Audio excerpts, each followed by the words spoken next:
Labor is obviously a very intense process, but one woman made headlines recently when her eye actually popped out during childbirth. Today, I'm going to go over some of the most common eye injuries sustained by mother and child during childbirth.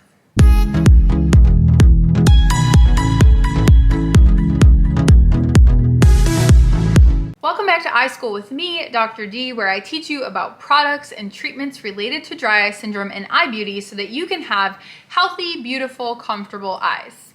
Make sure to give a little love tap on that subscribe button to stay up to date with all the latest eye tips and tricks I have for you. Bethany Collins, a woman in the UK, recently made headlines for her TikTok where she described her eye popping out during labor. In today's video, let's talk about some of the things that can happen to the eyes of both mom and baby in the course of childbirth. So first, let's talk about what can happen to mom. You can have a luxated globe. So luxation refers to forward displacement of the eyeball, and it may actually be spontaneous or voluntary. So some people can do this on purpose, make their eye sort of pop out. It's possible for luxation to occur during extreme pushing, as may occur in childbirth. When it does this, it can be gently placed back into place, and patients will typically do very well, recovering within a couple of weeks. This is the course that Bethany Collins seemed to have had per her TikTok. It took her several weeks, and her eye and periorbital area was pretty swollen, but overall she recovered really well and didn't lose any vision. Now, a second type of complication from labor are macular hemes.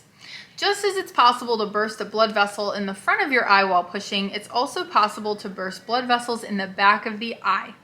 This is particularly common in the macula of the eye and can result in reduced vision that comes back slowly as the blood resorbs into the eye. Preeclampsia or eclampsia. If you have preeclampsia, it can occur usually at the end of pregnancy and is known to cause retinal vascular changes and visual symptoms including blurred vision, photopsia or light sensitivity, diplopia or double vision, or even blindness. One Canadian study in 2017 tracked more than 1 million Canadian women between 1989 and 2013.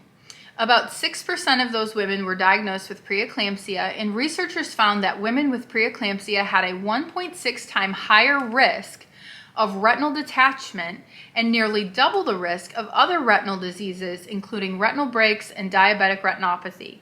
So over time, having preeclampsia can put you at higher risk of eye conditions. I alluded to some subconj hemes earlier, but subconjunctival hemorrhages are by far the most common ocular finding after childbirth in the mother.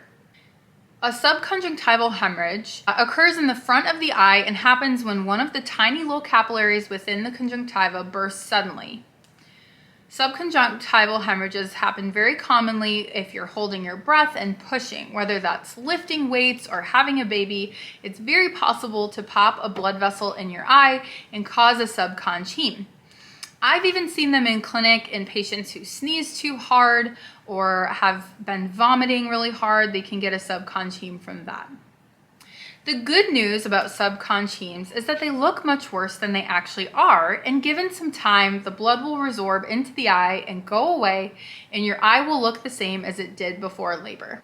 So what are some things that can happen to your baby's eyes? Well, just as mom's eyes can sort of pop out, it is possible to have a luxated or even an avulsed globe. Just as mom can have this happen, so can a child, and it's more common in vaginal deliveries involving forceps or some other intervention. In rare cases, the globe can even become avulsed, which means that the optic nerve is severed, and that of course results in a much worse outcome for the baby's vision, meaning they won't have vision in that eye than if the globe is simply luxated and able to be placed back into the socket. Another common complication after childbirth for babies is an eye infection. As the baby passes through the birth canal, it's possible for bacterial pathogens to enter the eye. One such infection that's possible is a gonorrhea infection, which obviously has to be because there's a gonorrhea infection in the mother.